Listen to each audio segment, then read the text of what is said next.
Mr. President. It seems as though Conservatives and Socialists are hand in glove with each other on the blue card, leaving my group slowly in amazement, to be very honest. Already for a while now, the EU is trying to come up with a comprehensive package on migration, including measures to tackle illegal migrations, as well as measures to push Europe's forward-looking strategy on legal migration. You might remember the very emotional debate on the Return Directive. At the time, the ALDE group said that the return policy cannot be looked upon in an isolated way, that it should be seen as an integral part, a necessary part of a total package on migration, still now very true. Today we finally have the chance to give a strong message on the necessity of better possibilities for legal migration, to address the demand of businesses in urgent need of qualified workers. Now, the fact that we could not expect too much from the PPE on legal migration could, unfortunately, but could in a way be foreseen. The fact that the PPE is, broadly speaking, happily in line with the PPE on the blue card amendments makes my hair stand on end. Following the vote in Libe, the scheme has been watered down significantly. Far too many restrictions have been introduced, not in any way of help while trying to make the EU more attractive for highly qualified workers.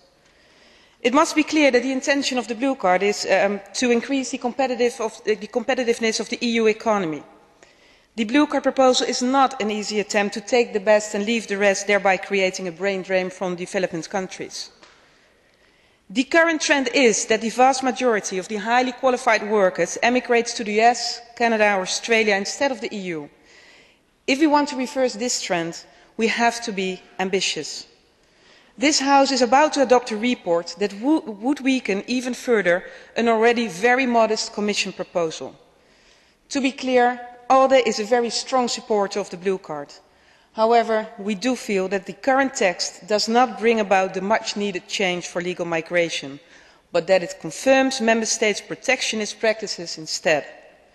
And we all know that the Council has shown to be excellent in summing up ambitious statements, but we also now know that too often the effective decision making is constrained by the inability of the Member States to really work together in their mutual interest.